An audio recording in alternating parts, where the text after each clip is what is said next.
It has over 16 years iconic and bold design history, but it is also full of modern and born for true off-road adventures. រថយន្តនេះមានប្រវត្តិជាង60ឆ្នាំនៅក្នុងការរចនាទន្ទឹមនឹងនេះមានទម្រង់បែបបទសម័យដើម្បីឲ្យបង្កើតនៅដំណើរផ្សងព្រេងអបរ៉ូតកាន់តែប្រសើរជាងមុន The Richosi 212 can easily conquer the complex road condition in Cambodia. រាជសីពី12អាចយកឈ្នះទៅលើស្ថានភាពផ្លូវដីភាពស្មុគស្មាញនៅក្នុងប្រទេសកម្ពុជាបានយ៉ាងងាយស្រួល We not only bring the car in, but also take the route here with our practice and trust. យើងមិនត្រឹមតែនាំយករថយន្តមកប៉ុណ្ណោះទេប៉ុន្តែយើងថែមទាំងចាក់គ្រឹះយ៉ាងរឹងមាំតាមរយៈការអនុវត្តជាក់ស្ដែងនិងទំនុកចិត្តនៅទីនេះ Before entering the market, we have done a lot of work to launch 212 in Southeast Asia. មុននឹងឈានចូលទីផ្សារផលិតផលពី12របស់យើងក៏បានត្រៀមខ្លួនជាស្រេចសម្រាប់ទីផ្សារនៅអាស៊ីអាគ្នេយ៍យើងផងដែរ During last year, Cambodia military parade 212T01 was selected to carry the Prime Minister. It is significantly increased our brand awareness and engagement. កាលពីឆ្នាំទៅមានព្យុហយាត្រានៃការ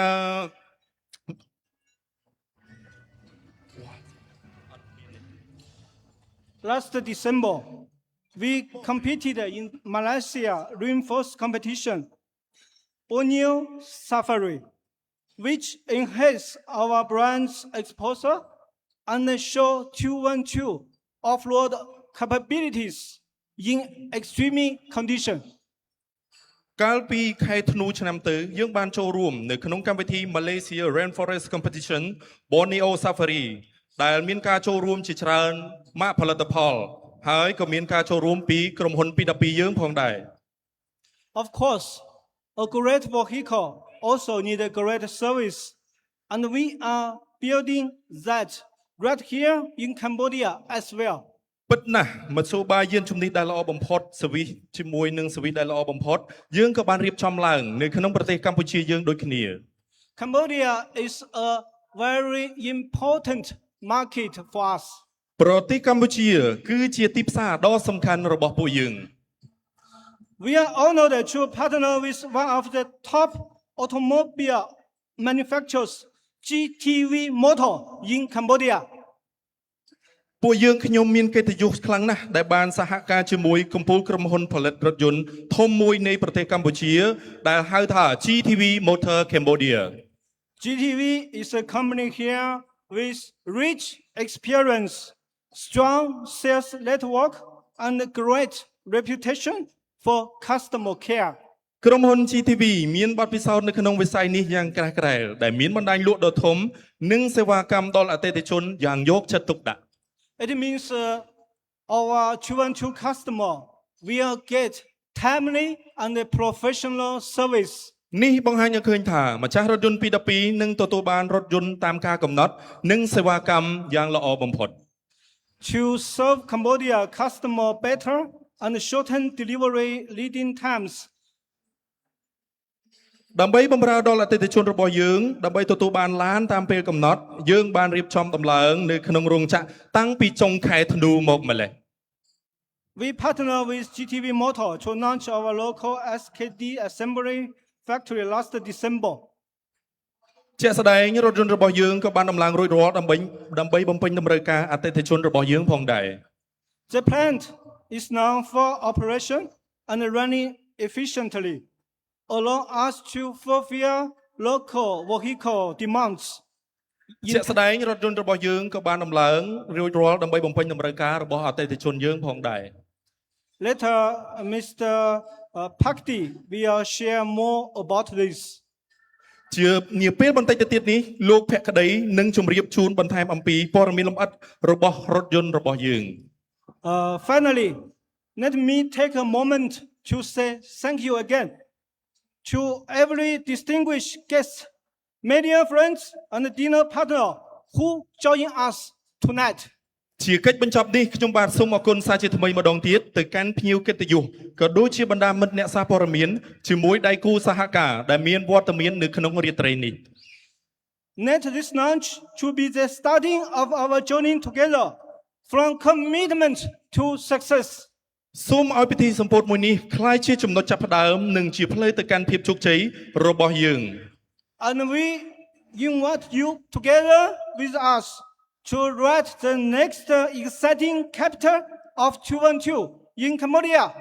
ពួកយើងនឹងមានកម្មវិធីពិសេសបន្ទាប់ទៀតជាទំព័រថ្មីសម្រាប់ក្រុមហ៊ុន P12 នៅកម្ពុជា Thank you very much. Thank you. សូមអរគុណយ៉ាងជ្រាលជ្រៅសូមអរគុណ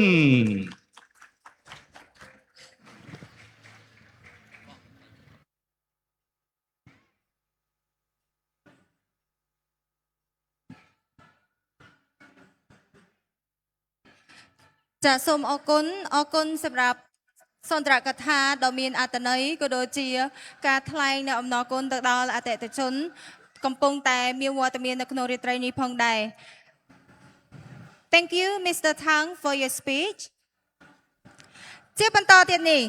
ដើម្បីបង្កើនបរិយាកាសឲ្យកាន់តែអធិកធមសូមអញ្ជើញលោកអ្នកជួបជាមួយកំពូលតារាចម្រៀងលំដាប់ប្រទេសដែលមានទឹកដមសម្លេងក្រអួនក្រអៅ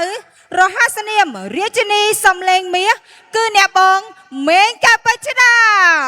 To further enhance tonight atmosphere, please join me in welcoming a top national singer known for her sweet and renowned voice as the Queen of Golden Voice, Miss Meng Kapachida. សូមសម្លេងតែដៃស្វាគមន៍ដល់តារាចម្រៀងរបស់យើងទាំងអស់គ្នា ស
ចាសូមគោរពអាយដាមលោកជំទាវភ្ញៀវកិត្តិយសជាទីគោរពនាងខ្ញុំមានកិត្តិយសខ្លាំងណាស់ដែលបានចូលរួមនៅក្នុងពិធីសម្ពោធរថយន្តថ្មី GTV រាជសី21212ចាហើយនាងខ្ញុំនិងកូនស្រីមេងពេជ្ជដាសង្វាពេជ្រហៅអូនផ្អែមសូមគោរពអរគុណដល់ក្រុមហ៊ុនជាខ្លាំងនិងសូមអរគុណដល់ភ្ញៀវកិត្តិយសដែលបានផ្ដល់ស្នូទែដៃចាំជួបជាមួយនាងខ្ញុំនៅវគ្គទី2បន្តទៀតចាសូមអរគុណ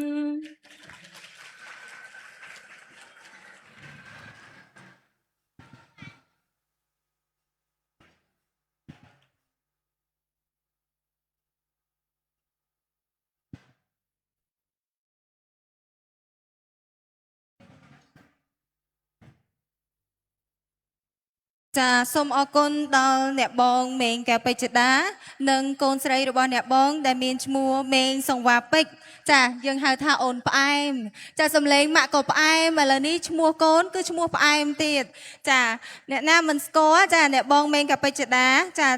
គឺជាអធិរាជសំឡេងមាសតែម្ដងចាសូម្បីតែនាងខ្ញុំចាគឺស្រឡាញ់ទឹកដមសំនៀងរបស់គាត់ខ្លាំងមែនតើ ប៉ុន្តែអតិថិជនទាំងអស់គ្នាកុំតន់អាចត្រឡប់ទៅផ្ទះអ្នកបងនឹងមានជាមួយនឹងការបង្ហាញនៅវគ្គទី2ជាមួយនឹងបទចម្រៀងដ៏ពិរោះហើយកន្ត្រាក់អារម្មណ៍តែម្ដងចាគឺមានចំនួន2បទប៉ុន្តែឥឡូវនេះក៏ឈានចូលមកដល់ពេលវេលាចាគាត់តែអស្ចារ្យសម្រាប់កម្មវិធីសម្ពោធរថយន្ត GTV រាជសី212នារាត្រីនេះផងដែរ ខ្ញុំជឿថាអតិថិជនទាំងអស់គ្នាកំពុងតែទន្ទឹងរង់ចាំចាជាមួយនឹងការសម្ពោធរថយន្តថ្មីគឺរថយន្ត GTV រាជសី212នៅក្នុងរាត្រីនេះផងដែរចាអាយដាមលោកជំទាវលោកស្រីនិងភ្ញៀវកិត្តិយសទាំងអស់ពេលវេលាដ៏រំភើបដែលអ្នកគ្រប់គ្នាទន្ទឹងរង់ចាំនោះបានមកដល់ហើយ សូមអាយដាមលោកជំទាវលោកស្រីនិងភ្ញៀវកិត្តិយសទាំងអស់បង្វែរអារម្មណ៍មកកាន់វេទិការបស់យើងដើម្បីទទួលយកបទពិសោធន៍ដ៏រំភើបនេះខ្ញុំសូមធ្វើការរាប់ជូន 1 2 3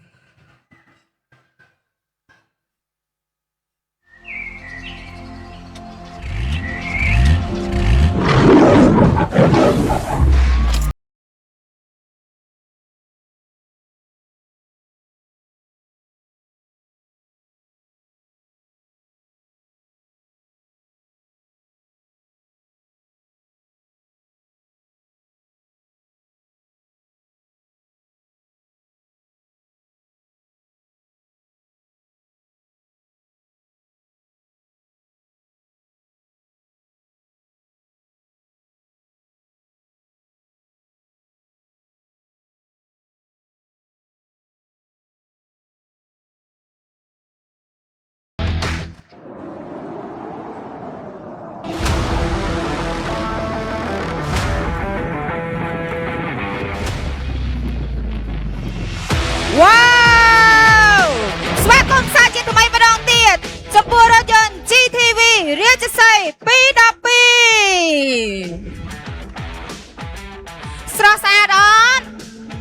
ស្រស់ស្អាតអត់អតិថិជនទាំងអស់គ្នាសុំសំឡេងមួយមើលស្អាតអត់អែមខ្លាំងមែនតើនេះគឺជាប្រភេទ off-road ថ្មីចារបស់ក្រុមហ៊ុន GTV Motor Cambodia គឺបានសហការជាមួយនឹងក្រុមហ៊ុនចា212ផ្ទាល់តែម្ដងចាគឺថាលយមែនតើហើយសម្រាប់រថយន្តនេះគឺជាប្រភេទរថយន្តដែលយើងអាចយកទៅ off road បានគ្រប់ទីកន្លែងតែម្ដងចាគឺជាប្រភេទរថយន្ត 4 wheel drive អស្ចារ្យមែនតើ បាទជំរាបសួរពុកម៉ែបងប្អូនថ្ងៃនេះខ្ញុំ វ៉ាវនេះគឺជាប្រភេទរថយន្តកម្រិតយោធាចាគឺរឹងមាំធន់ចាគឺជាប្រភេទរថយន្តចាអធិរាជ off road ពង្រីកកិត្យានុភាពឥតដែនកំណត់តែម្ដង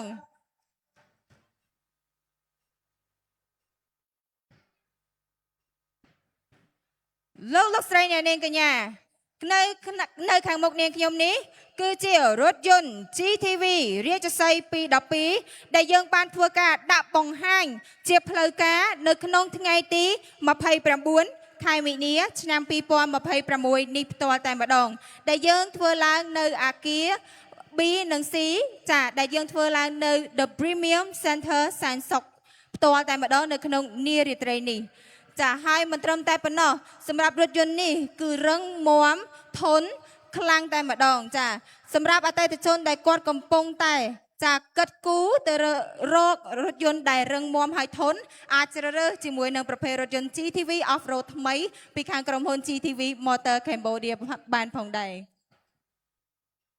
សម្រាប់ទាំងទស្សនីយភាពនៅខាងក្រោយខ្នងរបស់នាងខ្ញុំនេះកាលពីរយៈពេល1ខែមុនក្រុមហ៊ុន GTV Motor Cambodia បានធ្វើការយករថយន្តមកតេស្តផ្ទាល់ចាជាមួយនឹងរថយន្ត GTV រាជសីห์212គឺយើងធ្វើការតេស្តផ្ទាល់តែម្ដងអតិថិជនអាចក្រឡេកមើលទៅខាងឆ្វេងដៃរបស់នាងខ្ញុំអតិថិជននឹងឃើញជាមួយនឹងក្រងឡានចាដែលកំប៉ិតចាដែលខ្ទេចជាមួយនឹងកញ្ចក់ដោយនៅក្នុងវីដេអូនេះចាគឺជារថយន្តនឹងផ្ទាល់អញ្ចឹងអតិថិជនអាចមើលបានពេលដែលកលាប់ចំនួន4ជុំហើយរថយន្តអត់មានបញ្ហាអាចលើកឡើងចាបញ្ឆេះជិះបានវិលជុំបានធម្មតាចាសម្រាប់អតិថិជនអាចអញ្ជើញមើលទៅលើតួរបស់រថយន្តរបស់យើងផ្ទាល់តែម្ដងហើយរថយន្ត GTV រាជសីห์212នេះគឺយើងយកមកបង្គុំនឹងដំឡើងផ្ទាល់ដែលមានរោងចក្រនៅផ្លូវជាតិលេខ2ពីខាងក្រុមហ៊ុន GTV Motor Cambodia ផ្ទាល់តែម្ដងសម្រាប់អតិថិជនដែលកំពុងតែចាប់អារម្មណ៍ទៅលើប្រភេទរថយន្ត GTV រាជសីห์212នៅក្នុងរាត្រីនេះសម្រាប់ក្រុមហ៊ុន GTV នឹងមានជាមួយនឹងតម្លៃពិសេសជូនទៅដល់អតិថិជនផ្ទាល់តែម្ដងដើម្បីចង់ដឹងថាតើរថយន្តនេះតម្លៃកាន់តែពិសេសប៉ុណ្ណានោះសូមកុំភ្លេចរងចាំទស្សនាបន្តទៀតជាមួយនឹងកម្មវិធីរបស់នាងខ្ញុំព្រោះដោយសារនៅពេលនេះយើងអត់ទាន់បញ្ចេញជាមួយនឹងតម្លៃប៉ាត់ទេចាយើងកំពុងតែរំថើនឲ្យអតិថិជនចង់ដឹងថាអតិថិជននឹងគិតថារថយន្តនេះតម្លៃប៉ុន្មានអតិថិជនគិតថារថយន្តនេះតម្លៃប៉ុន្មានម៉ឺនបងប៉ុន្មានម៉ឺន80000 វ៉ាវមានអតិថិជនមួយចំនួនថាតម្លៃ40000តម្លៃ80000អតិថិជនពេលដែលដឹងតម្លៃរថយន្តណាដឹងតែវ៉ាវហ្មងសំបីតានាងខ្ញុំក៏ចង់ទិញដែរព្រោះដោយសារតម្លៃគឺអត់ដែលធ្លាប់មានទេជាមួយនៅប្រភេទ off road ចាក្រុមហ៊ុន GTV បាននាំយកជាមួយនៅប្រភេទរថយន្តស៊េរីថ្មីគុណភាពហើយតម្លៃគឺសមរម្យជូនទៅដល់អតិថិជនសម្រាប់ការប្រើប្រាស់បើកបរមិនថាទីជិតទីឆ្ងាយឬមួយក៏អតិថិជនអាចយកទៅធ្វើការធ្វើជា adventure ដំណើរកម្សាន្តផ្សេងៗអតិថិជនអាចជ្រើសរើសជាមួយនឹងប្រភេទរថយន្ត GTV រាជសីห์212នេះបាន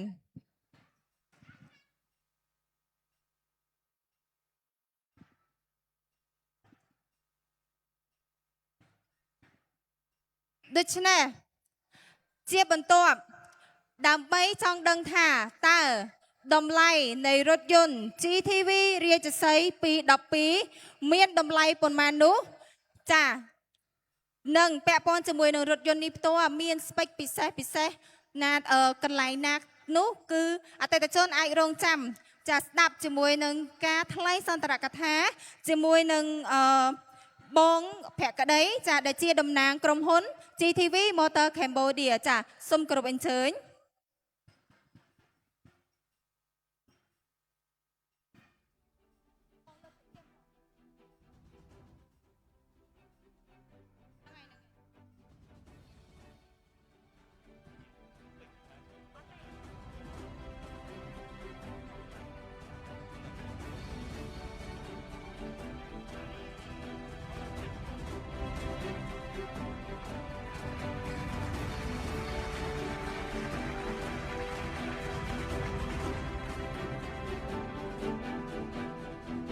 សូមគោរពទ្រង់ឯកឧត្តមលោកជំទាវលោកអុកញ៉ាអ្នកអុកញ៉ាលោកស្រីអ្នកនាងកញ្ញាភ្ញៀវកិត្តិយសជាទីស្រឡាញ់សាយ័នសួស្តី ខ្ញុំបាទភក្តីពិតជាមានកិត្តិយសខ្លាំងណាស់ដែលបានក្លាយជាអ្នកនាំពាក្យផ្លូវការសម្រាប់ GTV រាជសីពី12នៅក្នុងរាត្រីនេះខ្ញុំបាទពិតជាមានសេចក្តីសប្បុរសរីករាយដែលបានជួបជុំជាមួយបងប្អូនទាំងអស់គ្នានៅទីនេះជាបឋមខ្ញុំបាទសូមណែនាំរថយន្តប្រភេទ Off-road របស់យើងគឺ GTV រាជសី212ដែលត្រូវបានរចនាឡើងសម្រាប់ទីផ្សារប្រទេសកម្ពុជារបស់យើង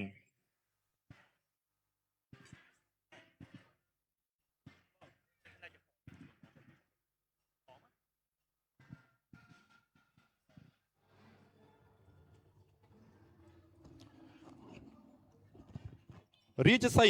ខ្មែរមានន័យថាស្ដេចតោព្រៃឬជាស្ដេចដែលគ្រប់គ្រងព្រៃព្រឹក្សានៅក្នុងចម្លាក់មួយចំនួននៃថែវនៅក្នុងប្រាសាទអង្គរវត្តដែលជាអច្ឆរិយវត្ថុរបស់យើងនិងនៅលើជញ្ជាំងថ្មនៃជណ្ដើរនៃព្រះបរមរាជវាំងបុរាណយើងបានរកឃើញរចនាបថដ៏ច្បាស់ប្រាកដបំផុតរបស់រាជសីរាជសីគឺជាសត្វទេវកថាមួយប្រភេទនៅក្នុងទេវកថារបស់ខ្មែរដែលបង្ហាញពីភាពអស្ចារ្យដែលអាចគ្រប់គ្រងទៅលើរាល់សពសត្វទាំងអស់ដែលវាមានតាំងពីពេលនោះមកមិនដូចជាសត្វតោធម្មតាដែលយើងបានស្គាល់នោះទេពាក្យនេះវាមានន័យថាស្ដេចសត្វតោដែលមានមហិមានិងមានអំណាច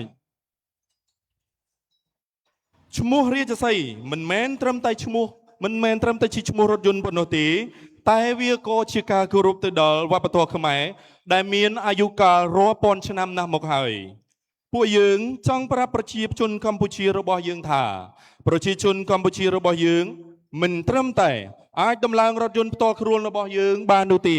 ប៉ុន្តែថែមទាំងអាចបន្ថែមជាមួយសិលាចារឹកនិងទេវកថារូបចម្លាក់របស់យើងទៅក្នុងផលិតផលរបស់យើងផងដែរ This is GTV រាជសី Try the lion roll the wall បើករាជសីគ្រប់គ្រងព្រៃព្រឹក្សារាជសីជូនលោកអ្នកទៅដល់គ្រប់ទីកន្លែងដែលលោកអ្នកប៉ងប្រាថ្នា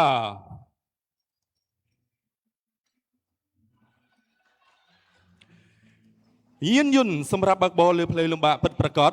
ត្រូវតែមានសមត្ថភាពបើកបរលើផ្លូវលំបាកដែលមានភាពរឹងមាំនិងប្រើប្រាស់បានយូរតួរថយន្តនិងប្រព័ន្ធដ៏រឹងមាំដែលមានរចនាសម្ព័ន្ធប្រព័ន្ធថាមពលដែលអាចទុកចិត្តបានដែលធានាបាននូវគុណភាពសុវត្ថិភាពនិងស្ថិរភាព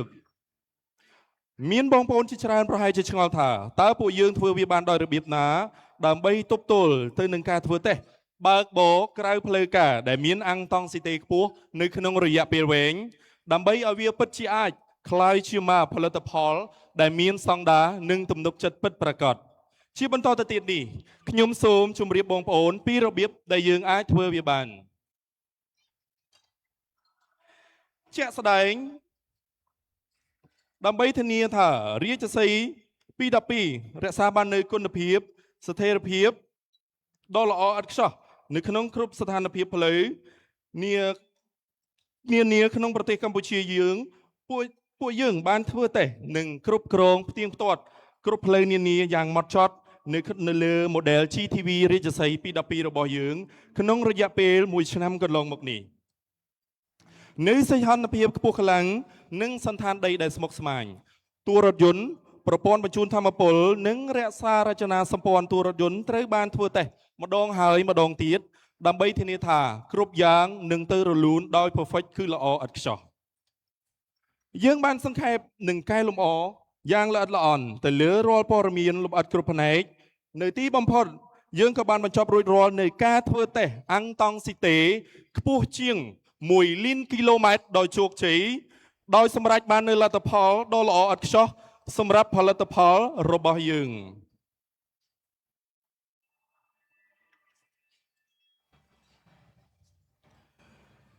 ជាក់ស្ដែងជាមួយនឹង model រាជសី212របស់យើង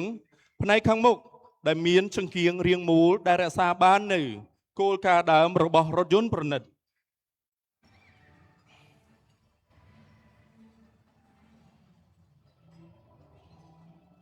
សូមអញ្ជើញបងប្អូនភ្ញៀវកិត្តិយសទាំងឡាយអញ្ជើញទស្សនាវីដេអូខ្លីដែលបង្ហាញអំពី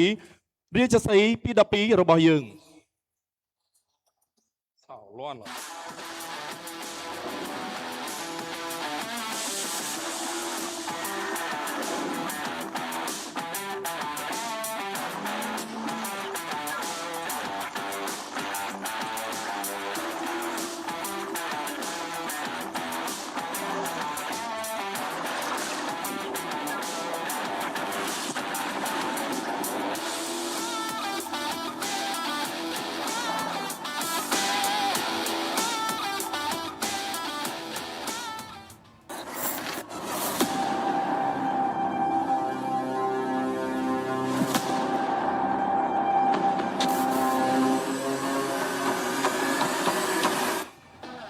បាទជម្រាបសួរពុកម៉ែបងប្អូន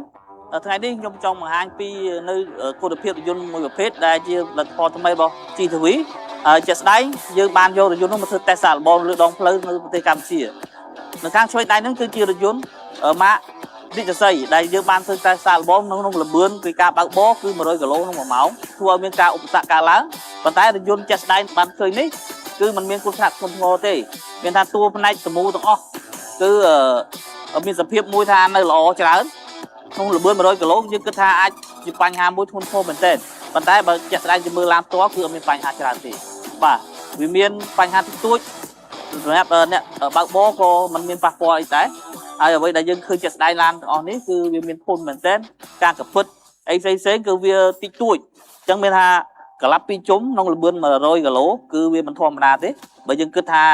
ពីសុវត្ថិភាពវាអាចឡានល្មមគឺនឹងរួញបាទឬក៏ផ្ទុះពងទួយច្រើនឬអាចជាមួយទៀតកញ្ចក់គឺយើងបែកតែផ្នែកខាងមុខតែប៉ុណ្ណោះបាទអញ្ចឹងវាយើងអាចវិនិច្ឆ័យបានថារថយន្តនេះគឺគុណភាពនៃការធន់គឺខ្ពស់មែនទែនបាទសូមអរគុណ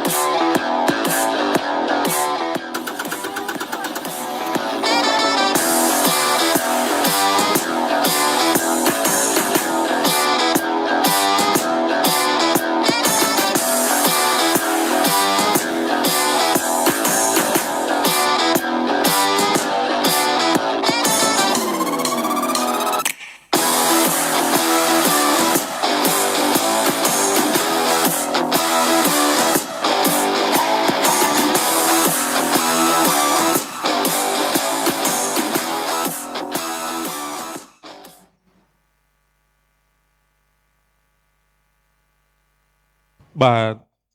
បងប្អូនទាំងអស់គ្នាក៏ដូចជាបានឃើញនៅវីដេអូដែលយើងបានចាក់បញ្ចាំងនេះគឺជាគុណភាពដ៏រឹងមាំនិងគុណភាពដែលអាចទុកចិត្តបានពី GTV រាជសី212របស់យើង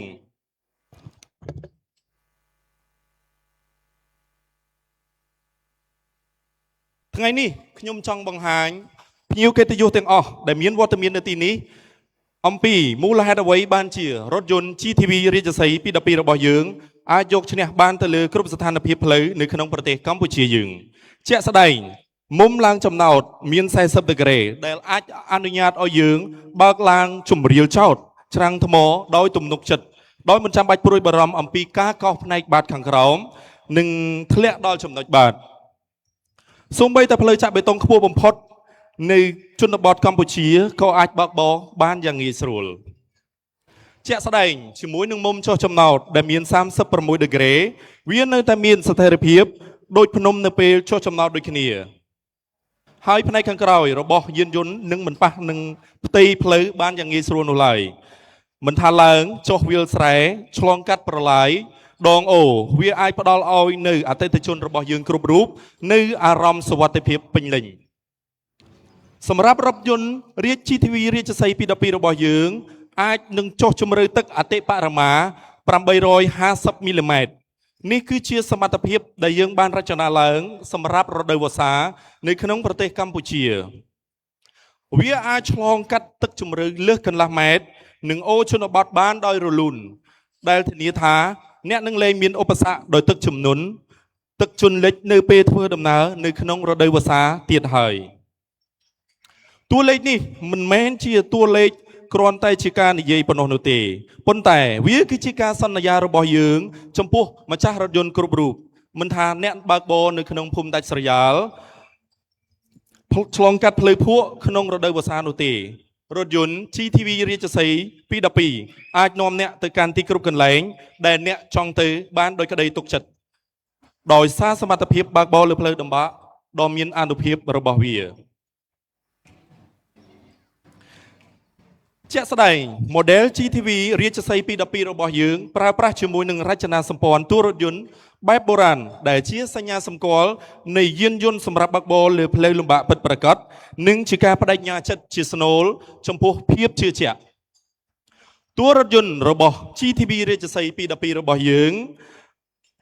បានផលិតពីដែកដែលមានគុណភាព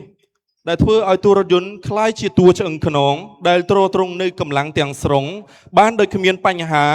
ងាយស្រួលទប់នឹងការប៉ះទង្គិចសំដែកដែលមានកម្លាំងខ្ពស់ក៏ដើរតួដូចជាគ្រឿងសឹកដែក សម្រាប់យានយន្តដោយសារការពារយានយន្តពីការខូចទ្រង់ទ្រាយដល់កម្រិតអតិបរមាដែលវាអាចធ្វើបានមិនថាវាជាការធ្វើដំណើរដ៏វែងឆ្ងាយឆ្លងកាត់តំបន់ព្រៃឬសាកល្បងស្ថានភាពផ្លូវធ្ងន់ធ្ងរពិបាកនានានោះទេរថយន្តដ៏រឹងមាំមួយនេះអាចផ្ដល់ឲ្យអ្នកនិងក្រុមគ្រួសាររបស់អ្នកនៅការការពារដ៏រឹងមាំបំផុតដោយសម្រេចបាននៅការបើកបរដែលមានផាសុកភាពនិងបើកបរប្រកបដោយសុវត្ថិភាពយ៉ាងពិតប្រាកដ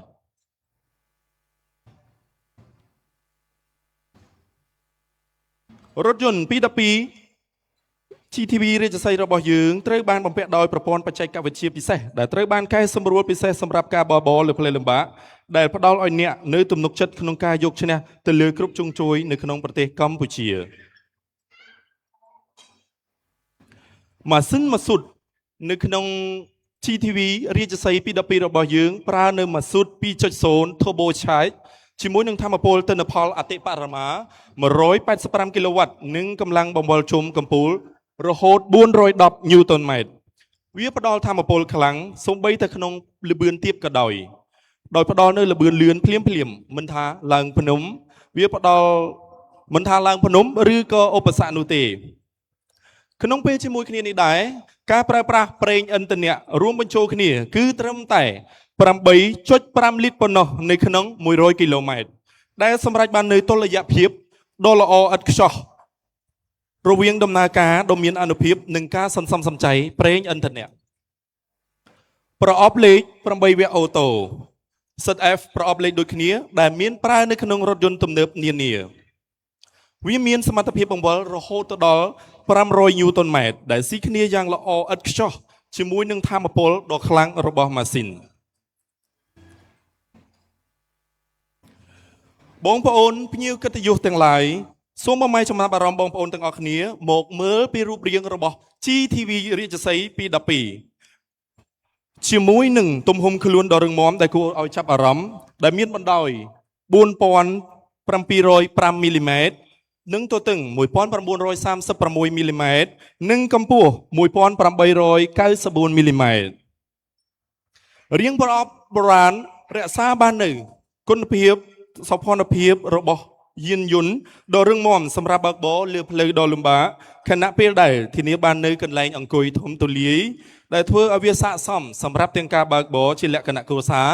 និងការផ្សងព្រេងនៅក្នុងព្រៃជាមួយនឹងជម្រើសពណ៌ពួកយើងមានជម្រើសពណ៌ដ៏ពេញនិយមចំនួន4សម្រាប់បំពេញតម្រូវការអតិថិជននៅកម្ពុជាមានដូចជាពណ៌បៃតងយោធាជាការគោរពដល់ស្មារតីបើកបរលើផ្លូវលំបាកពោពេញដោយភាពខ្លាំងក្លានិងមានថាមពលពណ៌សស្អាតមានរបៀបរៀបរយនិងទាន់សម័យស័ក្តិសមសម្រាប់ធ្វើការដំណើរកម្សាន្តឬក៏ប្រើប្រាស់ទូទៅនៅក្នុងទីក្រុងពណ៌ខ្មៅមានលក្ខណៈពិសេសមានថាមពលខ្លាំងនិងបង្ហាញពីភាពអង់អាចចំណែកពណ៌ប្រផេះសាមញ្ញទាន់សម័យនិងសមរម្យសម្រាប់ទាំងឱកាសអាជីវកម្មនិងឱកាសធម្មតាចំណែកផ្នែកខាងក្នុងវិញយើងផ្ដល់ជូននៅគ្រោងការវិជ្ជាភាពផ្នែកពណ៌ចំនួន3មានដូចជាពណ៌ខ្មៅលយនិងទាន់សម័យធន់នឹងធូលីវាមានភាពងាយស្រួលសម្អាតល្អឥតខ្ចោះសម្រាប់អ្នកចូលចិត្តបើកបរលើផ្លូវលំបាកសម្រាប់ពណ៌ត្នោតកក់ក្ដៅនិងប្រណិតភាពដែលបង្រើអារម្មណ៍ថ្នាក់កាប៊ីននឹងធ្វើឲ្យវាមានកាន់តែប្រណិតភាពកាន់តែច្រើនសម្រាប់ពណ៌ប្រផេះសាមញ្ញនិងមានផាសុកភាពវាមើលទៅស្រស់ស្អាតសម្រាប់ការប្រើប្រាស់ប្រចាំថ្ងៃបងប្អូនភ្ញៀវកិត្តិយសទាំងអស់សម្រាប់រថយន្តដែលល្អពិតប្រាកដមួយមិនត្រឹមតែជាការនិយាយដូចជាការផ្សាយពាណិជ្ជកម្មដែលខ្ញុំបាទក៏ដូចជាក្រុមហ៊ុនបានលើកឡើងនោះទេពួកយើងយល់ថាម្ចាស់រថយន្តកម្ពុជាគួរតែមានចំណង់ចំណូលចិត្តជាមួយនឹងតម្រូវការផ្សេងគ្នាផងដែរដូច្នេះហើយ GTV រាជសី212ផ្ដល់ជូននៃដំណោះស្រាយផ្លាស់ប្ដូរទៅតាមគោលបំណងតម្រូវការចាំបាច់របស់អតិថិជនដែលអនុញ្ញាតឲ្យយានយន្តនីមួយៗបានរៀបចំយ៉ាងស៊ីជម្រៅផ្សារភ្ជាប់ទៅនឹងបុគ្គលិកលក្ខណៈរបស់អតិថិជនរបស់យើង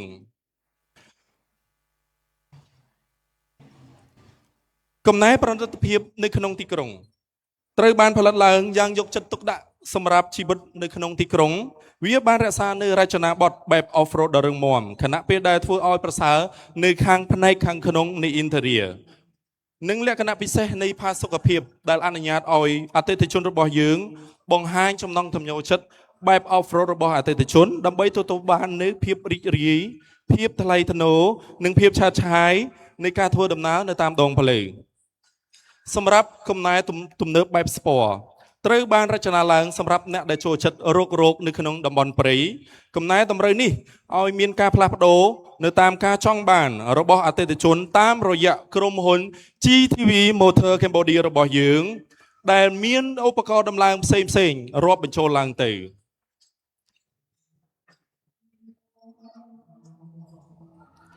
ជាក់ស្ដែងសម្រាប់ឧបករណ៍ដំឡើងផ្សេងពីផ្នែកខាងក្រៅរបស់ក្រុមហ៊ុន GTV Motor Cambodia របស់យើងមានដូចជាតាក់ទងជាមួយនឹងប្រព័ន្ធភ្លើងប្រព័ន្ធបូមកង់ជាមួយនឹងជណ្ដើរផ្នែកខាងក្រោយជាមួយនឹងប៉ាណាខាងក្រោមជាមួយនឹងអំពូលបំភ្លឺផ្លូវបន្ថែមជាមួយនឹងអំពូលភ្លឺពិសេសយើងខ្ញុំនឹងមានបន្ថែមជាកញ្ចប់ផ្សេងទៀតសម្រាប់អតិថិជនដែលមានតម្រូវការចង់ដំឡើងជាមួយនឹងក្រុមហ៊ុនផ្ទាល់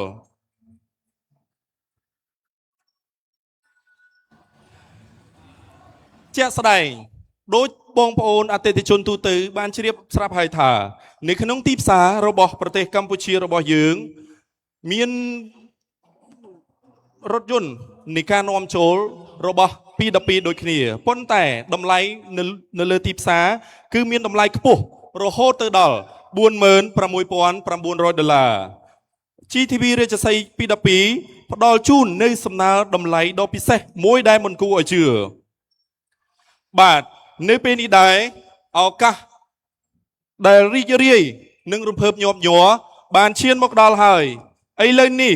សូមភ្ញៀវកិត្តិយសទាំងអស់គ្នាចាប់ផ្ដើមរាប់ថយក្រោយទាំងអស់គ្នា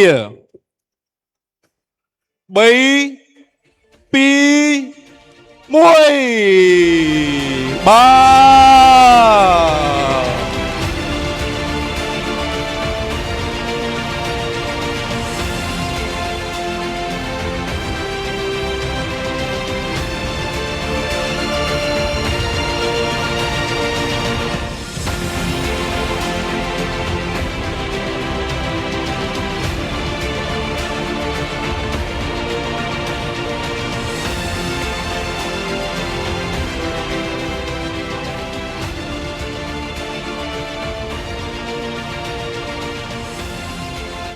បាទសូមអរគុណទៅដល់ក្រុមការងារ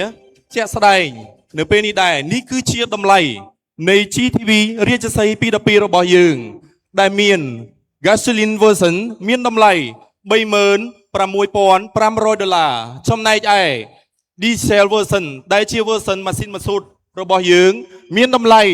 $37,900សូមបញ្ជាក់ពីលើផងដែរថាដើម្បីថ្លែងអំណរគុណទៅដល់ភ្ញៀវកិត្តិយសទាំងអស់គ្នាចំពោះការគាំទ្រយើងបានរៀបចំនៅកម្មវិធីពិសេសមួយសម្រាប់អតិថិជន100នាក់ដំបូងដែលបានធ្វើការបញ្ជាទិញនិងទទួលបានអត្ថប្រយោជន៍បន្ថែមដូចជានាឡិកាអេឡិចត្រូនិកដែលមានតម្លៃ$499គ្រឿងដំឡើងក្រៅដែលមានតម្លៃ$500ជាមួយនឹងការបដូរប្រេងម៉ាស៊ីន2ដងសូមអញ្ជើញរស់រានឡើងចំនួនមានកំណត់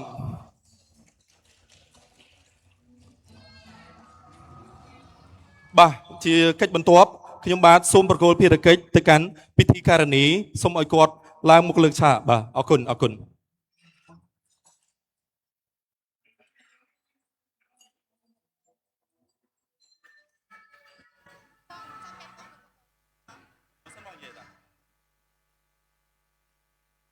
100នាក់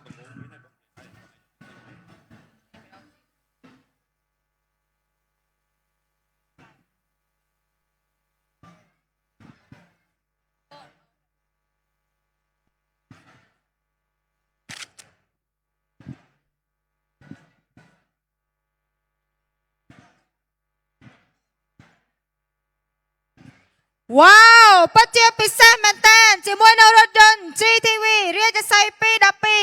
ជាមួយនឹងតម្លៃចាប្រភេទសាំងសុតមានតម្លៃ$36,900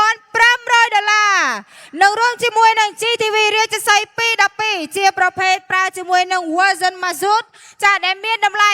$37,900 មិនត្រឹមតែប៉ុណ្ណោះសម្រាប់អតិថិជនដែលគាត់ធ្វើការកក់ចំនួន100អ្នក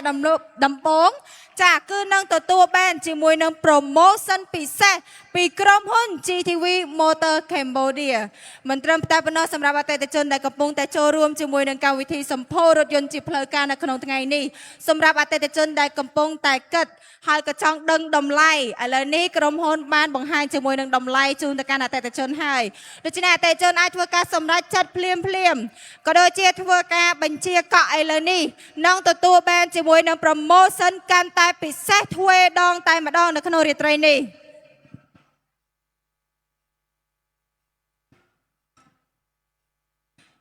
ចាក្នុងរាត្រីនេះដែរចាជាមួយនឹងក្រុមហ៊ុន GTV Motor Cambodia គឺបានប្រារព្ធជាមួយនឹងកម្មវិធីសម្ពោធរថយន្តជាផ្លូវការនេះក្នុងគោលបំណងចាចង់ផ្ដល់ព័ត៌មានទៅកាន់អតិថិជនថាក្រុមហ៊ុន GTV Motor Cambodia គឺបានពំនាំយកជាមួយនឹងប្រភេទរថយន្ត GTV Off-road Series ថ្មីមកកាន់ក្រុមហ៊ុន GTV ផ្ដាច់មុខផ្ទាល់តែម្ដងចាដែលយើងបានសហការជាមួយនឹងក្រុមហ៊ុនចា212ចាយើងធ្វើការបង្គុំនឹងដំឡើងនៅស្រុកខ្មែរផ្ទាល់តែម្ដងចាសម្រាប់រថយន្តនេះអតិថិជនកុំបារម្ភចាសម្រាប់អតិថិជនដែលធ្វើការកក់ចំនួន100អ្នកដំបូងនឹងទទួលបានជាមួយនឹង promotion ពិសេសចាកាតសាំងចំនួន$500ការបដូរប្រេងម៉ាស៊ីនចំនួន2ដងវ៉ាវពិតជាពិសេសមែនតើអញ្ចឹងគុំនៅបងអង្គយូអីសម្រាប់អតិថិជនដែលកំពុងតែចូលរួមជាមួយនឹងកម្មវិធីនេះផ្ទាល់អាចធ្វើការបញ្ជាកក់ទៅតាមរយៈផ្នែកលក់របស់អតិថិជននីមួយៗបាននៅក្នុងថ្ងៃនេះផ្ទាល់តែម្ដង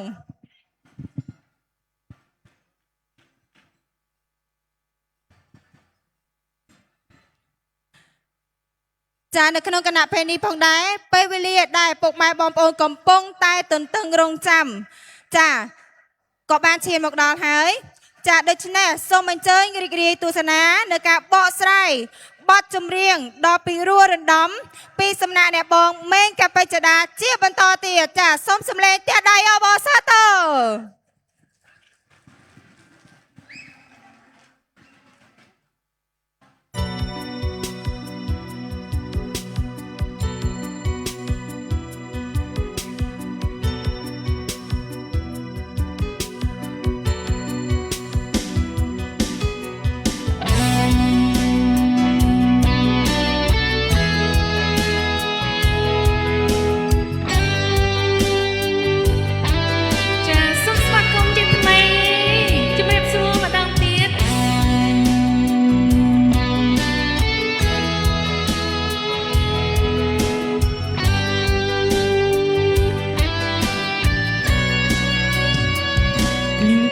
ជុកជុំ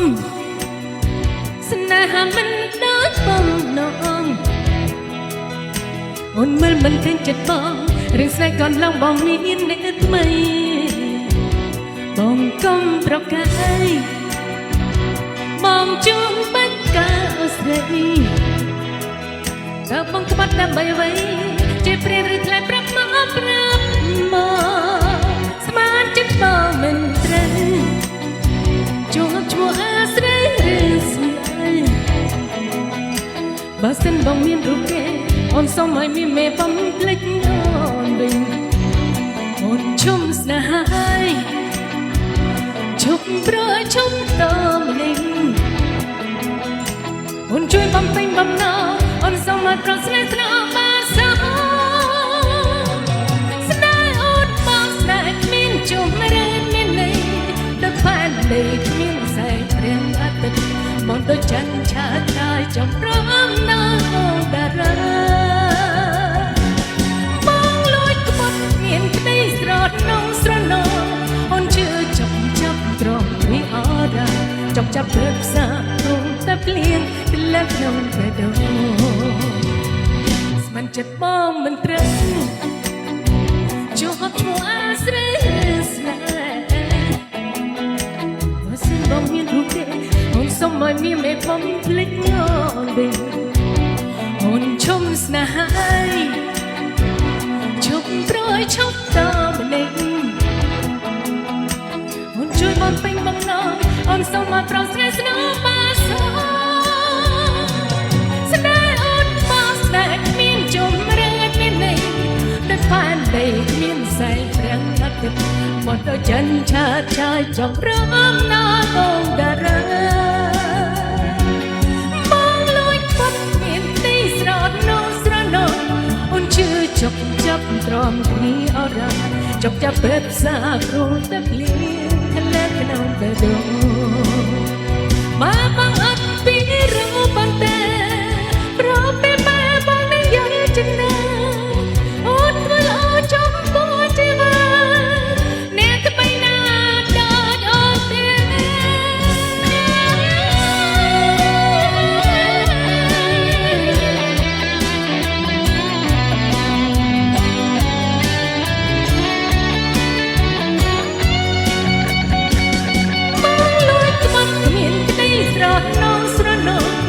chưa chọc chấp tròn khi ở ra chọc chấp bớt xa rồi ta liền lắc nâu về đâu sẽ bong miên đông lên mấy đôi chân đời miên đã ra một đôi tôi đã ra đã miên nếp ra đầm bình bong lối quất miên cái đây sọt nâu hôn chưa chọc chấp tròn chọc chấp bếp xa rồi ta liền ta lẽ khẽ nông bên đâu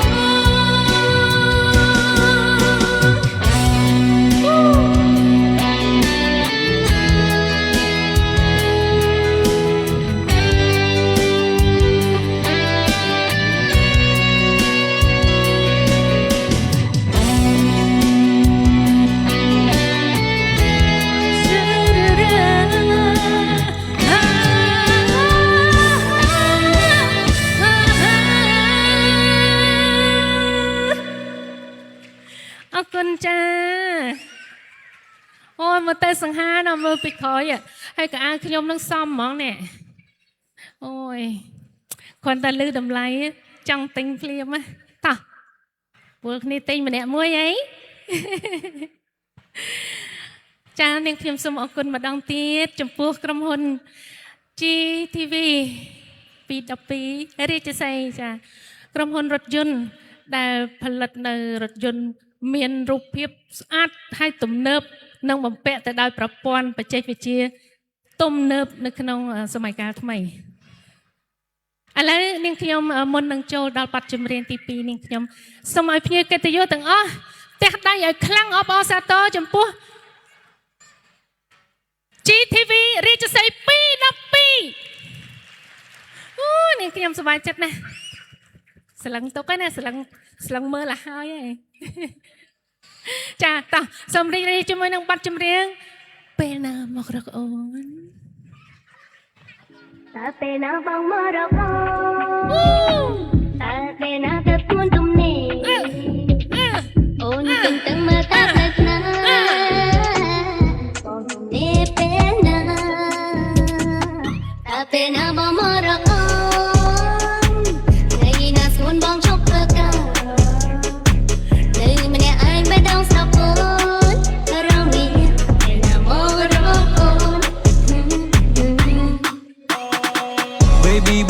กงพายเปิดปีนี้กระพุ้งในตามเพลย์เรื่องสนายบนถนนเซปิงสเปิร์บอลจิบเรื่องกระบอกบงโดยชิมเซอร์เลยยกเจอบอกกำนอจีวายังวางอยู่เรื่องนี้โซดาโตโลหลับแอมชิงโซดาโศกเสียดเปียกปิดแต่มันออกกะลาเร่เพลย์กงควอลกงปลุยไอ้ใส่บนจีเนะนอนเพลย์เติมมองใบเร่บงสมอปรุงบางเนะดอนเตรยอมตะคลายบงเบาเป็นคนกันใครบงเขมรแต่บงเขมรคลาหันบ้าตะโกนบานบงอ้อมเชียร์สำนักไงบงเขมรแต่ถึงบงนี้ฮัลบงมันใจคอยเข้าบ้าอ้อซาเนียเป็นอาดับส่วนตรงนี้โอนตุนตึงมาตาเพลสนาโอนนี่เป็นนาถ้าเป็นอาบอมรักอ่อนไงน่าส่วนบองชกเลิกกันเลยมันเนี่ยไอ้ไม่ต้องสับสนเรามีไอ้น่ามอรักอ่อนวันที่มูวีแรกที่ช่องยังไม่บางทีเนี่ยชวนเธอcùng bay ai say đôi chỉ riêng cất yêu cùng cất riêng ai tới bóng chỉ nghe cô mà xóm tô say mà bu cùng cần vậy chẳng ai bóng thua bạc để bóng cô ta chọn surprise I give you one đó từ ngày bóng đai biết bao nhiêu bên anh wanna lie là cả lại ta cái thua về lý mình run then baby trust me trong បាងនៃជុំបានប៉ាពីបើមកជុំង baby you promise ធ្វើការដល់ភ្លេចមើលមកដល់មកតែได้ពេលនេះអូនថាចង់ញ៉ាំនំប៉័ងតម្លាក់ទីតាំងនៅចំកន្លែងនេះទួណៃអូនតែចង់ចូលក្លឹមកាន់ដៃប៉ាសបលមកតាមមកសើបងក្រក់បងខ្នាញ់មកស្រឡាញ់បងក្រើនសន្យាមកក្រុមម៉ានវាក៏ជាពីបើពេលណាបងមករកបង អូនហើយណា baby ពេលណាទៅសួនទំនេរ បងទំនេរពេលនេះបងទំងងដល់បងបេបងទៅយងមុនហើយពេលណាបងមករកបង អូនត្រូវហើយណា baby ថ្ងៃណាសួនបងឈប់ធ្វើការ បងជិះពីធ្វើការ lady baby អូនហើយឡើងសិនមកបងបងអី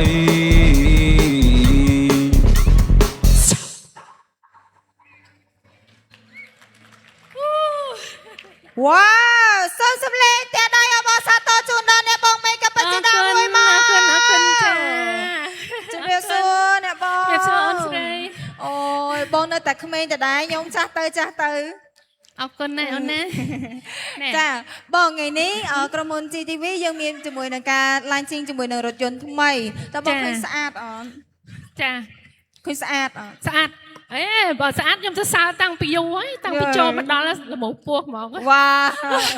ហើយសម្រាប់តម្លៃទេសមរម្យទៀត សមរម្យចា អញ្ចឹងសម្រាប់រថយន្តនេះតើអ្នកបងគិតគូរក្នុងពេលឆាប់នេះឬមួយក៏យ៉ាងណាដែរ ថាម៉េចអូនស្ដាប់អត់បាន អ្នកបងគិតថារថយន្តនេះនឹងទិញឆាប់នេះឬមួយក៏យ៉ាងណាដែរ នឹងស៊ីសងលើ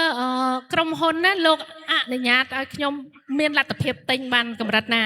តាមពិតទៅបើសិនជាអ្នកបងទិញក្រុមហ៊ុននឹងមានជាមួយនឹង special offer ជូនអ្នកបងតែម្ដង ចឹងហើយអរគុណទុកជាមុនណាអូយខ្ញុំចង់បើកឡានអញ្ចឹងព្រោះខ្ញុំចូលចិត្ត off road ចាអ្នកបង ឡានដែលប្រើកម្លាំងខ្លាំង ចា ទប់ទល់បានគ្រប់ស្ថានភាពផ្លូវ ចាអ្នកបង ចា នេះគឺជាប្រភេទ off road series ថ្មីរបស់ខាងក្រុមហ៊ុន GTV ផ្ទាល់តែម្ដង ចា ហើយនៅក្នុងគណៈពេលនេះផងដែរចាអ្នកបងក៏មានវត្តមាននៅក្នុងកម្មវិធីចាសម្ពោធរថយន្តជាផ្លូវការរបស់ក្រុមហ៊ុន GTV រាជសី212គឺថាពិសេសតែម្ដងហើយជាក់ស្ដែងគឺខ្ញុំជា fan របស់អ្នកបងផ្ទាល់ អរគុណអូន ចឹងហើយនៅក្នុងកម្មវិធីនេះគឺ special តែម្ដងចាហើយអត់នឹកស្មានថាអ្នកបងនឹងអាចនឹងចូលរួមទេព្រោះអ្នកបង level គ្រប់ហ្មងសូម្បីតែថ្ងៃនេះផ្ទាល់ពេលដែលសួរទៅអ្នកបងគាត់ជាប់ការងារពីពេលព្រឹកក៏ប៉ុន្តែអ្នកបងនៅតែឆ្លៀតចាមកចូលរួមចាជាមួយនឹងកម្មវិធីសម្ពោធរថយន្ត GTV រាជសី212ចាអរគុណច្រើនមែនតើ អរគុណជូនពរដល់ភ្ញៀវកិត្តិយសទាំងអស់សូមមានជោគជ័យគ្រប់ភារកិច្ចហើយជូនពរដល់ក្រុមហ៊ុន GTV ជាពិសេសរថយន្តថ្មីរាជសី212កាន់តែមានប្រជាប្រិយភាពខ្ញុំសង្ឃឹមថាខ្ញុំមានឱកាសជួបជាមួយនឹងរាជសី212ចាអរគុណច្រើនមែនតើអ្នកបងសូមសម្លេងមួយទាំងអស់គ្នាចាអរគុណច្រើនចាអញ្ជើញត្រឡប់ទៅវិញមានសុវត្ថិភាពតាមផ្លូវចាសូមអរគុណ ចាអរគុណអ្នកបង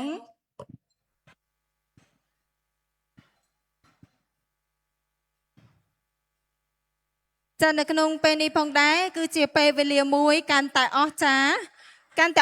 ទ្វេដងតែម្ដងដោយសារតែរថយន្ត GTV រាជសី212របស់យើងនេះគឺធ្វើការសម្ពោធជាផ្លូវការទៅតែដាក់សម្ពោធនៅក្នុងថ្ងៃនេះទេក៏ប៉ុន្តែយើងមានអតិថិជនដែលគាត់ធ្វើការបញ្ជាកក់មុនថ្ងៃដែលយើងសម្ពោធទៀតចាគឺកក់ច្រើនមែនតែនដែលយើងអត់រំពឹងទុកថា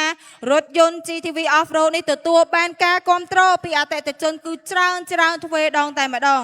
ហើយនៅក្នុងគណៈពេលនេះផងដែរគឺជាកម្មវិធីមួយចាក៏យើងធ្វើឡើងជូនទៅដល់ចាអតិថិជនដែលបានធ្វើការបញ្ជាកក់ជាមួយនឹងរថយន្ត GTV រាជសី212ចានៅក្នុងពេលនេះមិនថាពេលនេះឬមួយក៏អតិថិជនដែលគាត់ធ្លាប់កក់ពីមុនមកទេចាអតិថិជនគឺគាត់បានធ្វើកក់មុនថ្ងៃដែលយើងសម្ពោធទៀតអញ្ចឹងដូច្នេះសូមក្រុមការងារផ្នែកលក់ចាសូមគោរពអញ្ជើញទៅកាន់អតិថិជនចាដែលគាត់បានធ្វើការកក់ចាដំបងគេបងអស់ចាពីក្រុមហ៊ុន GTV ចាទៅលើ model GTV រាជសី212ចាដូច្នេះសូមក្រុមការងារផ្នែកលក់អាចអញ្ជើញអតិថិជនឡើងមកលើវេទិកាដើម្បីយើងធ្វើការប្រគល់សោនិងថតរូបទុកជាអនុស្សាវរីយ៍ជាមួយនឹង Mr. Thang ដែលគាត់អញ្ជើញមកពីក្រុមហ៊ុន212ផ្ទាល់តែម្ដង ចាដូច្នេះសូមក្រុមការងារផ្នែកលក់អាចជួយសម្រួលចាអាចគ្រប់អញ្ជើញចាអតិថិជនដែលគាត់បានធ្វើការកក់ជាមួយនឹងរថយន្ត GTV រាជសី212ចាឡើងមកលើវេទិកាចាសូមគ្រប់អញ្ជើញបង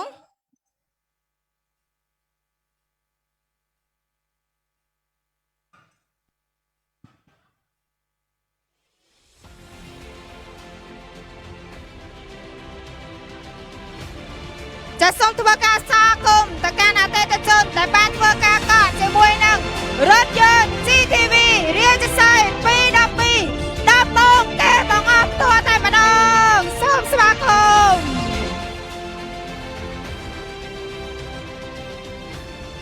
ជម្រាបសួរបង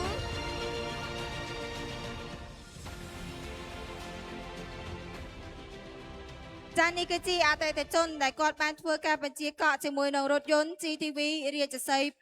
212ចាដោយសារតែរថយន្តនេះក៏អតិថិជនបានធ្វើការកក់តាំងពីមុនសម្ពោធរថយន្តត្រូវអត់បង បាទបងបាទ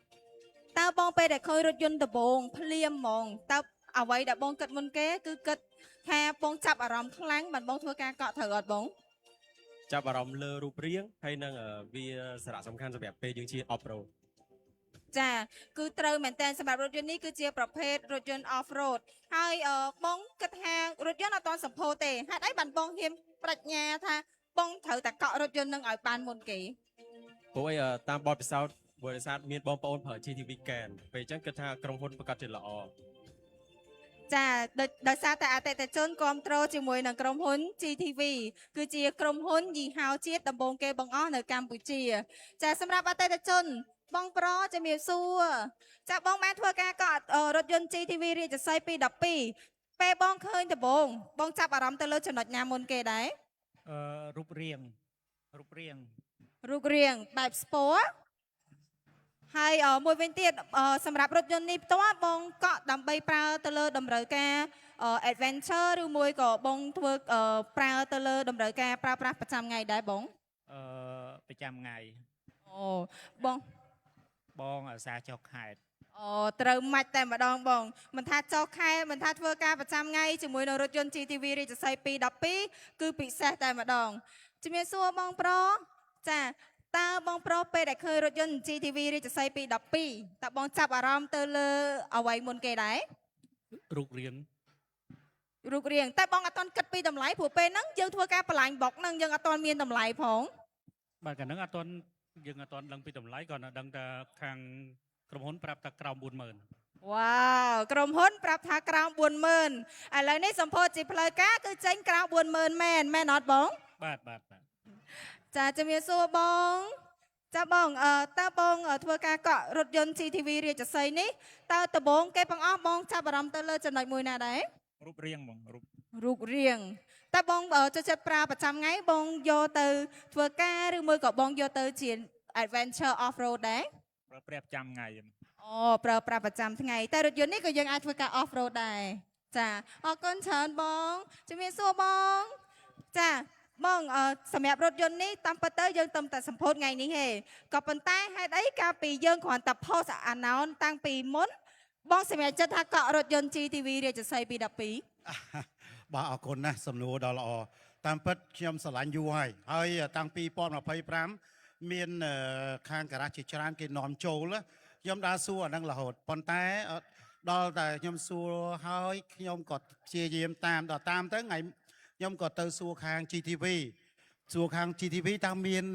212ចូលអត់ខាងគាត់ថាមានតិចទៀតមានហើយដល់អញ្ចឹងអាទិត្យមុននេះខ្ញុំក៏បានទៅម្ដងទៀតខាងជួបជាមួយអ្នកទីផ្សារណាពីព្រោះស្រឡាញ់ណាស់ដល់អញ្ចឹងសួរទៅគាត់ថាចូលហើយតម្លៃ40000ចុះគាត់និយាយអញ្ចឹងណាបើអញ្ចឹងខ្ញុំកក់ហើយតែហ្មងទៅហ្នឹងហើយបាទហើយក៏សម្រេចចិត្តកក់តែម្ដង វ៉ាវពិតជាអស្ចារ្យមែនតើចាដំបងអតិថិជនចាប់អារម្មណ៍ទៅលើប្រភេទរថយន្ត212ហើយនៅក្នុងថ្ងៃនេះផងដែរនាងខ្ញុំក៏ចង់ជម្រាបទៅអតិថិជនផងដែរថាសម្រាប់រថយន្តចា GTV រាជសី212នេះគឺ GTV នាំមកផ្ដាច់មុខតែម្ដងចាជាមួយនឹងប្រភេទរថយន្តស៊េរីថ្មី off road នេះហើយអតិថិជនគឺរំពឹងថារថយន្តនឹងក្រោមតម្លៃ 40000 ឥឡូវហ្នឹងចេញក្រោមតម្លៃ 40000 មែនតើបងសម្រាប់ចិត្តយកជាប្រភេទសាំងសុទ្ធឬមួយក៏ប្រភេទម៉ាស៊ុតដែរបង បាទយកមកសុទ្ធ អូយកមកសុទ្ធហើយទៅមកសុទ្ធតម្លៃរៀងខ្ពស់ដែរណាបងណា បាទតាមពិតរឿងតម្លៃវាជារឿងមួយហើយក៏ប៉ុន្តែយើងគិតអំពីការប្រើប្រាស់ហ្នឹងហើយទី1វាសេវច្រើនជាងសាំងអញ្ចឹងណាបាទហើយអ្វីវាមិនខុសគ្នាប្រហែលទេតម្លៃប៉ុណ្ណឹងយើងអាចសម្រេចទៅហើយការត្រឹមថ្លៃទៅមើលទៅវាអាចទទួលយកបានហើយជាពិសេសទៅទៀតអរគុណទៅលើក្រុមហ៊ុន GTV បាទដែលនាំចូល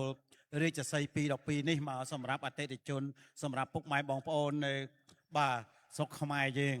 បាទយកមកតម្លើងនៅស្រុកខ្មែរដើម្បីឲ្យតម្លៃនឹងវាសមរម្យទាបក្រោមទីផ្សារធ្វើឲ្យខាងពលរដ្ឋយើងទាំងអស់ហ្នឹងមានលទ្ធភាពក្នុងការយកទៅប្រើប្រាស់គ្រប់ស្ថានភាពផ្លូវទាំងអស់បាទអរគុណ ចាអរគុណខ្លាំងមែនតើសូមសម្លេងតាក់ដៃឲ្យបងប្រុសមួយមកសម្រាប់ពាក្យពេចន៍ដ៏មានតម្លៃចាគឺក្រុមហ៊ុន GTV គឺលក់រថយន្តចាបំពេញទៅតាមតម្រូវការរបស់អតិថិជនទាំងតម្លៃនិងគុណភាពសម្រាប់តម្រូវការរាល់ការប្រើប្រាស់មិនថាទីចិត្តមិនថាទីឆ្ងាយចាសូមជំរាបសួរបងចាបងគឺជាអតិថិជនដែលបានកក់ជាមួយនឹងរថយន្ត GTV រាជសី212ហើយថ្ងៃនេះផងដែរក៏បានអញ្ជើញបងមកចូលរួមជាមួយនឹងកម្មវិធីសម្ពោធការតែពេលតែកក់តបងអត់ទាន់ចេញតម្លៃតបងមានអារម្មណ៍មិនដែរ មានអារម្មណ៍ថាបុកពោះ បងគិតថាតម្លៃអាចនឹងលើ40000ឬមើលក្រោម40000 គិតថាអាចលបាក់ចូល4ទៅ50000អញ្ចឹងណា វ៉ាវបងអត់គិតថាឡានហ្នឹងក្រោម40000ហើយក៏អត់គិតថាឡានហ្នឹង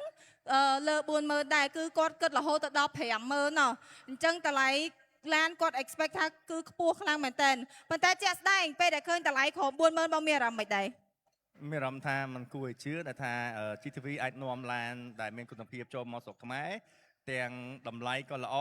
ហើយមានធានាសុវត្ថិភាពឲ្យទៀតខ្ញុំមើលការតេស្តនៃការកន្លាបឡានយើងមានអារម្មណ៍ថាសំខាន់គឺយើងចង់បានសុវត្ថិភាពគុណភាពតម្លៃល្អគឺអូខេ ទោះបងឃើញរថយន្តដែលយើងបានធ្វើការតេស្តហើយបងយើងយកមកតាំងយប់មិញគឺយើងបើកចូលខ្លួនឯងយើងអត់មានស្ទូចឬមួយក៏អីទេគឺយើងជិះចូលក្នុងអាគារធម្មតាចានៅក្នុងគណៈពេលនេះបងដែរគឺសម្រាប់អតិថិជនអរគុណខ្លាំងមែនទែនសម្រាប់វត្តមានអតិថិជនដែលគាត់បានធ្វើការកក់ជាមួយនឹងរថយន្ត GTV រាជសី212ដំបូងគេបងអស់តែម្ដងសូមសម្លេងទៀតឲ្យបងដែលបានធ្វើការកក់ជាមួយនឹងរថយន្ត GTV រាជសី212មួយមក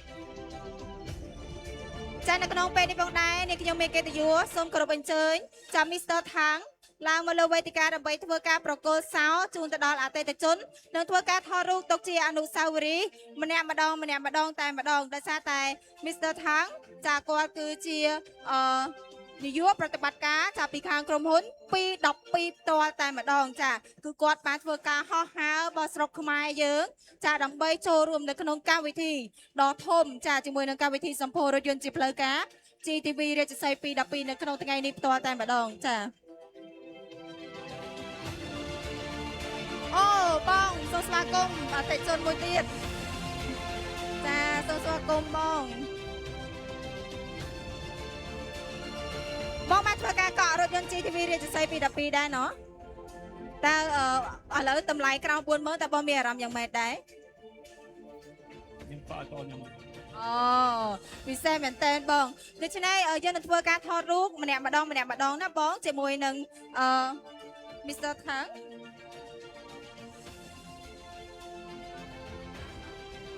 នឹងបូករួមជាមួយនឹងឯកឧត្តមរដ្ឋលេខាធិការពីខាងក្រសួងចាគាត់ក្រសួងឧស្សាហកម្មចាគាត់ក៏បានបដូរវត្តមានយ៉ាងខ្ពង់ខ្ពស់មកលើវេទិកាដើម្បីធ្វើការប្រគល់សោជូនទៅកាន់អតិថិជនដែលគាត់បានធ្វើការកក់ជាមួយនឹងរថយន្ត GTV រាជសីដំបងគេបងអស់ផងដែរចាយើងអាចធ្វើការប្រគល់តាមលេខរៀងបងអាចឡើងមកខាងមុខមែនបងអាចធ្វើការឡើងមកខាងមុខដើម្បីទទួលសោជាមួយគាត់ចាធ្វើការថតរូប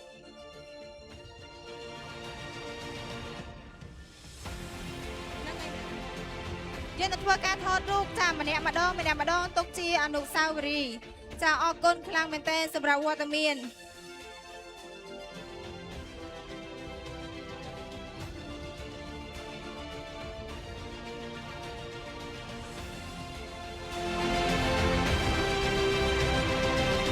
ចាសូមគោរពអញ្ជើញបងអាច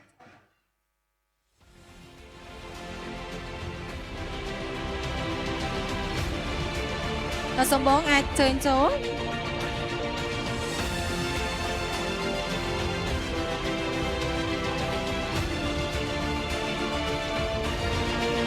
ចាសូមបងសូមត្រង់ជើញ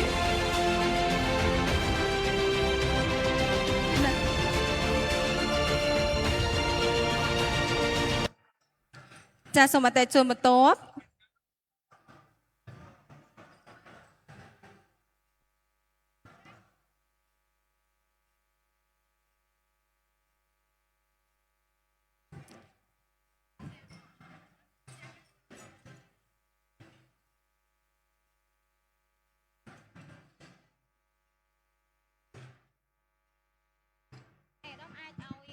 Mr. Chiao គាត់ធ្វើការប្រកួតចាឲ្យសល់ទៅ Mr. Chiao គាត់ You can stand here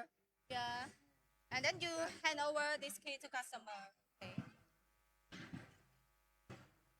នឹងឲ្យភ្ញៀវដែរអូឲ្យភ្ញៀវដែរមែន Wow ពិសេសមែនតើសម្រាប់អតិថិជនដែលគាត់បានធ្វើការកក់ជាមួយនៅរថយន្ត GTV រាជសី212ក្រុមហ៊ុនក៏មានជាមួយនឹងកាដូចាជាមួយនឹងនាឡិកា Smart Watch ចាជូនទៅកាន់អតិថិជនផ្ទាល់តែម្ដងអូយកក់មុនគេហើយតម្លៃក៏ល្អហើយបានកាដូពីក្រុមហ៊ុនទៀតចាបងចាំបានទទួលនាឡិកាសិនបងមកឲ្យខ្ញុំមែននាឡិកាបងនាឡិកាមួយទៀតតើបងអាចអញ្ជើញមកខាងមុខមែនដើម្បីបងថតរូបជាមួយនឹងចាបងអាចឡើងមកកណ្ដាលណា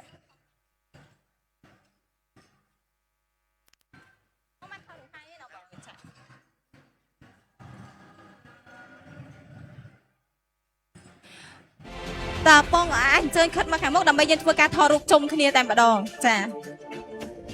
We will take a group photo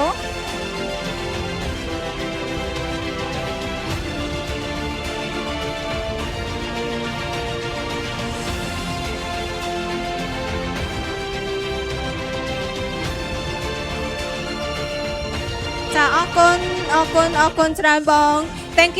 you very much for your time Thank you អរគុណច្រើនបងបាននាឡិកាអត់យកឲ្យខ្ញុំបានចាចុងក្រោយខ្ញុំបានតែសោធ្វើពីស្នោនេះទេចាខ្ញុំអត់បានអីទាំងអស់ចាសម្រាប់អតិថិជនដែលគាត់ចាកំពុងតែគិតថាចង់កក់ជាមួយនឹងរថយន្ត GTV រាជសី212ចាបើសិនជាកក់ភ្លាមឡើងមកថតរូបជាមួយនឹងនាងខ្ញុំនៅលើវេទិកាផ្ទាល់តែម្ដងចាអត់ចាំបាច់ចាំយូរទេចាសម្រាប់អតិថិជនដែលកំពុងតែគិតចាចង់បានជាមួយនឹងប្រភេទរថយន្តចា GTV ប្រភេទ off road អាចជ្រើសរើសបានជាមួយនឹងប្រភេទរថយន្ត GTV រាជសី212ចាថ្ងៃនេះគឺថាពិសេសមែនតើសម្រាប់អតិថិជនដែលគាត់បានធ្វើការកក់ដំបូងគេបង្អស់ចាគាត់ចូលរួមកម្មវិធីសម្ពោធជាផ្លូវការឃើញតម្លៃរថយន្តក្រោម 40000 ទៀតរថក្រុមហ៊ុនបានផ្ដល់ជូនជាមួយនឹងនាឡិកាដៃ Smart Watch ទំនើបជូនទៅដល់អតិថិជនបន្ថែមទៀតអស្ចារ្យមែនតើចានៅក្នុងគណៈពេលនេះផងដែរសម្រាប់អតិថិជនដែលគាត់កំពុងតែមានចំណាប់អារម្មណ៍អតិថិជនអាចអញ្ជើញចាឡើងទៅចំកដាលចាអាចមើលជាមួយនឹងរថយន្ត GTV រាជសី212ផ្ទាល់តែម្ដងហើយមួយវិញទៀតសម្រាប់អតិថិជនដែលគាត់ចាមានគោលបំណងចង់ធ្វើការបើកបរសាកល្បងអតិថិជនអាចធ្វើការចាអញ្ជើញទៅកាន់ GTV គ្រប់បណ្ដាសាខាបានផងដែរចាធ្វើការបើកបរសាកល្បងដោយផ្ទាល់ចាដើម្បីតេស្តមើលចាពីគុណភាពពីប្រភេទរថយន្ត off road ចាជាប្រភេទ 4 wheel drive គឺពិសេសមែនតើចាដូច្នេះនេះខ្ញុំមានវត្តមានសូមគោរពអញ្ជើញអតិថិជនអាចអញ្ជើញឡើងទៅមើលរថយន្តដោយផ្ទាល់ចាមើលខាងក្នុងមើលខាងក្រៅចាមើលពីគុណភាពចាថាតើរថយន្តតម្លៃក្រោម 40000 តើស័ក្តិសមជាមួយនឹងប្រភេទរថយន្តGTV រាជសី212មែនអត់ចាក្រុមហ៊ុនគឺបាននាំយកជាមួយនឹងរថយន្តប្រភេទ off road ជូនមកកាន់អតិថិជនគឺពិសេសខ្លាំងតែម្ដង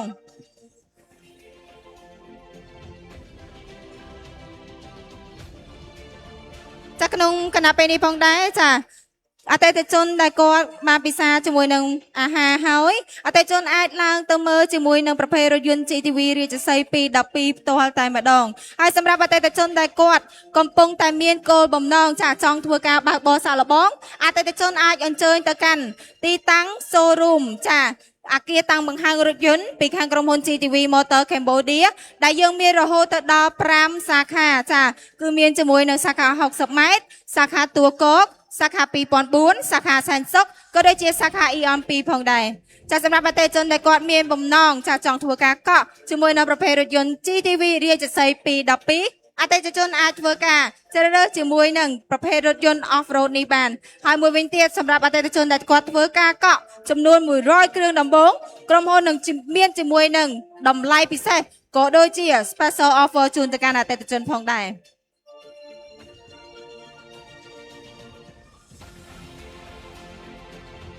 ចាក្នុងគណៈពេលនេះនាងខ្ញុំទុកពេលវេលាឲ្យអតិថិជនក៏ដូចជាជាមួយនឹងក្រុមការងារផ្នែកលក់ពិនិត្យមើលរថយន្តក៏ដូចជាទទួលបាននូវបទពិសោធន៍ថ្មីនិង option ក៏ដូចជាប្រព័ន្ធបច្ចេកវិទ្យាទំនើបចាឲ្យផ្នែកលក់ក៏ផ្ដល់ព័ត៌មានជូនទៅកាន់អតិថិជនផ្ទាល់តែម្ដងចាសូមអរគុណ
you higher, I will forever be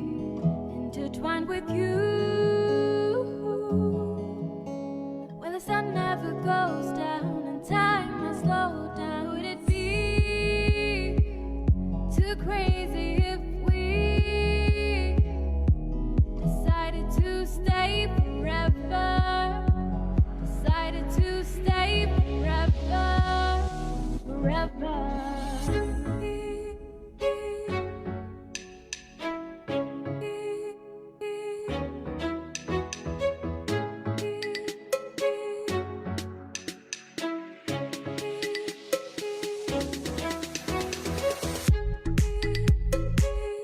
Stay forever. Stay, stay. Stay forever. Stay, stay.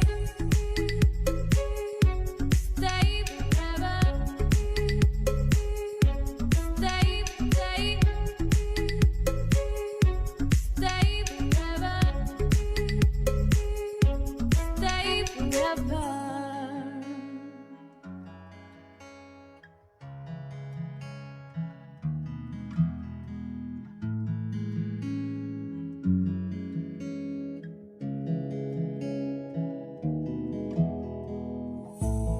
Jump into the fire. I'd like to see your wild side. We should run away. When the sun never goes down and time has slowed down, would it be too crazy if we decided to stay forever?